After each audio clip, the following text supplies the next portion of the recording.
You know, with the advent of the internet and the ubiquity of email addresses and websites and e-newsletters and social and professional networking, it seems that most actors today have stopped using the mail as a way of advertising. They've forgotten the value of using the regular snail mail as part of their marketing strategy. And while the internet gives you a lot more tools to work with, such as posting audio and video, it has one crucial drawback where the regular mail beats it every single time. And though it may seem subtle, if you know how to exploit this one difference, you can then use it to really get a lot of bang for your buck when it comes to your marketing and advertising efforts. So what I want to talk about today is the general importance of using the mail as part of your marketing and advertising strategy, your overall strategy. We'll talk about three things. The first are the general pluses and minuses of using the mail as part of your marketing and advertising strategy. The second is what kind of materials you'll be sending out as part of those campaigns. And then finally, we'll talk about the tone and the style that these materials should take, and also just touch on the general purpose of advertising itself, because I think a lot of actors have a misunderstanding of what advertising is supposed to do for them. Okay? So, let's get started. Just got my mail. Okay, there's a bill. There's a bill. That's junk. That's junk. Ah! My SAG dues. I've got the new audiophile magazine. Gonna look at that later. And I got a box here. I don't know what's in that, but find out. And look, I got a postcard from an actress, Joy Haynes. She's taken some of my classes. And another guy, Charles Looper, who's a voiceover artist. He's done some classes with me too. Cover letter. Hi Sean, how's it going? Great. You know, if you get mail, you do one thing in common with everybody else who gets mail every day, which is what I've just done. You stop what you're doing, collect it, and then you sort it out. Bills, junk, boxes to look at, things to look at later. And this is the moment where the mail beats the internet every single time. You know, a casting office or a producer or an agent gets hundreds and hundreds of emails every single day, and they simply don't have time to go through and look at each and every email. You know, in depth. They're going to just delete the majority of them. And if that's the only way that you're contacting them as far as your marketing and advertising is concerned, then the odds on you getting your message through are going to be about slim and none. So by sending them the physical object, you allow the reader the power to decide when they want to take the information in. Now I can either listen to this right now on my computer, or pop it in the car and listen to it when I'm going to get my daughter from school. The same with Joy's postcard. I can read this over lunch, right? Now, to me, that is the main difference, the crucial difference between the mail and the internet. Giving the consumer, giving the reader that power to decide when they want to take the information in. Because, of course, with everything through the internet, I can only relate to it from my computer, okay? Don't discount the power of that. It's really, really important. Now, of course, the big minus about using the mail is the fact that sending out a lot of these costs money, right? Now, the way to mitigate that problem is to have only a targeted group of people that you would send a physical object to. Now, let's use this voiceover CD as an example. For Charles, if he wants to send it out electronically, what I would do is tell him to use the cover as an icon, have a little blurb about it, and then a link that goes back to his website where they can listen to it there. Then he sends that out as a big email blast to, you know, the 100 or more people who are on his database. But then he selects a smaller group, maybe only 20 people, producers, casting people, agents that are in the voiceover market. He sends the physical object to with a cover letter. Okay? By having a targeted group of people, he keeps the cost down of the mailing, which then frees up more money for other kinds of mailings later on. I wanted to talk next about just some broad concepts to keep in mind when you're creating these things to send through the mail. Okay? It's important to understand that whether you send a postcard or flyer a review sheet, your audio reel, your video reel on DVD, that with every single advertising campaign, it should be centered around one main concept or idea. Okay? In this case, Joy sent out this postcard to say that she's in this TV movie called Below the Beltway. Charles sent me just his audio reel, right?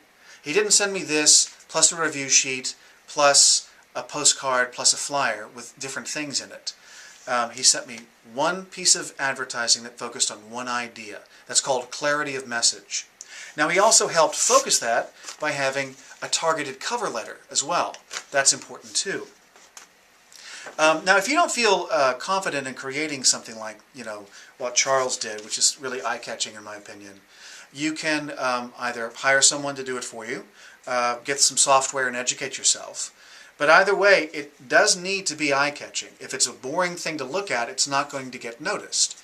Whereas in this case, I think Charles has turned out really, really well.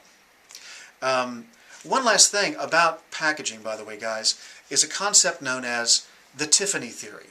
And the idea is that if you get something, no matter what it is, and if it's in a box from Tiffany's, it's going to have a more perceived value to it.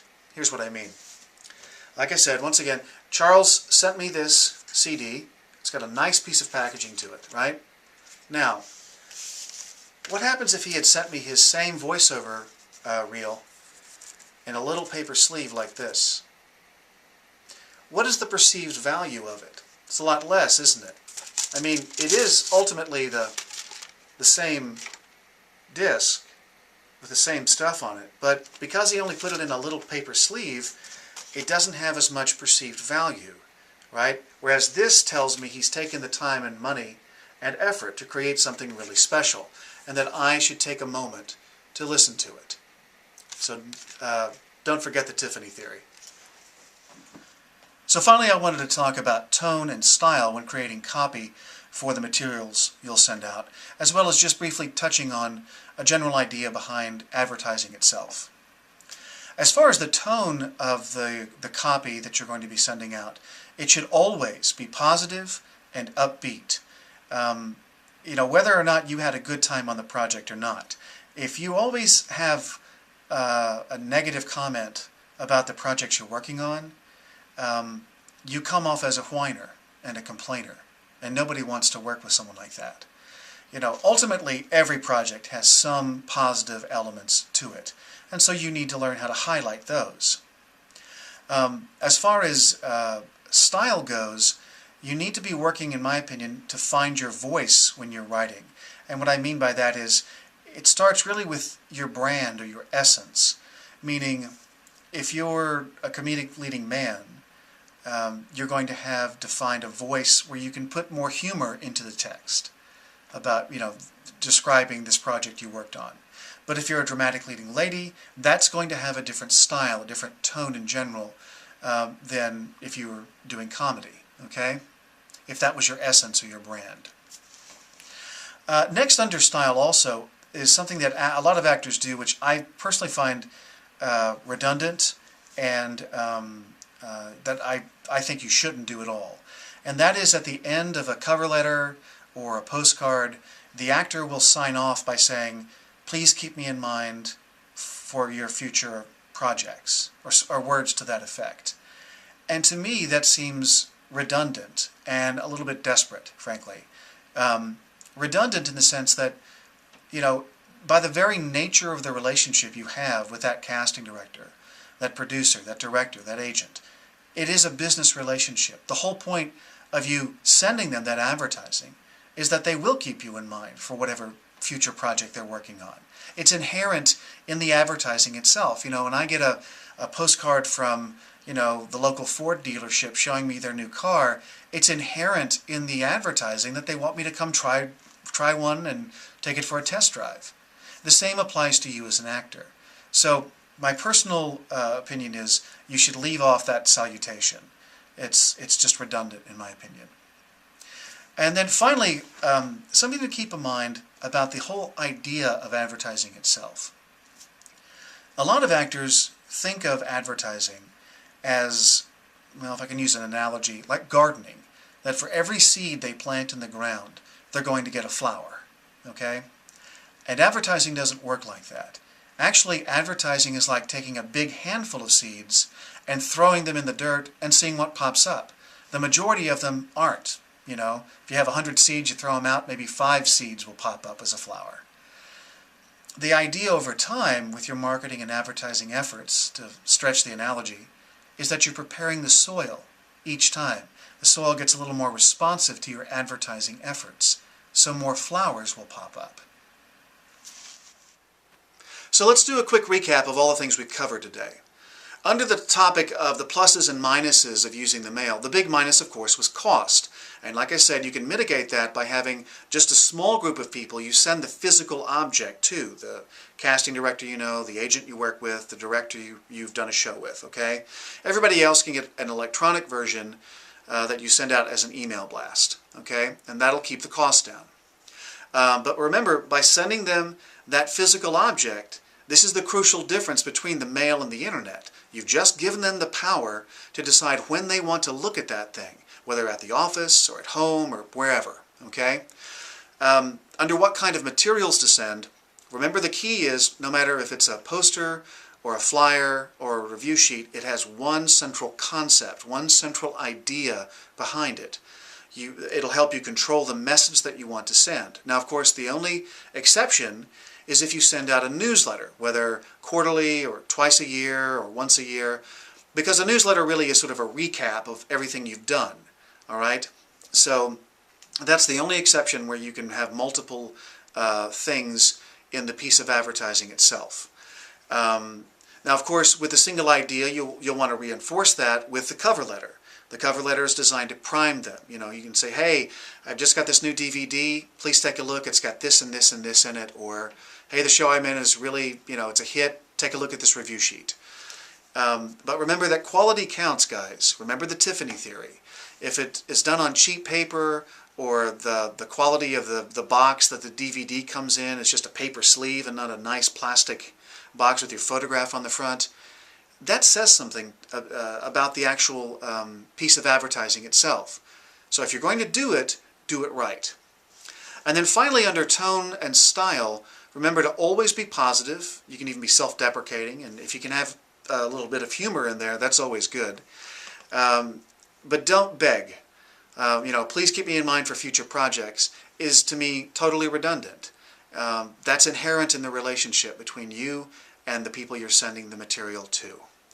And then finally, you know, as far as the general concept of advertising, if these things come on a fairly regular basis, every other month, every 3 months, every 4 months, but they always come, they're of a really good quality, they have a really nice look and feel, and the message is very clear, that sends a message in and of itself. It says that you want to be taken seriously as an actor, that you're always working on, you know, whatever the projects are you're highlighting. And of course, the inherent message is, you should call me in for your next project. So, always use the mail as part of your overall marketing and advertising strategy. If you do it right, it can pay big dividends. Thanks for stopping by.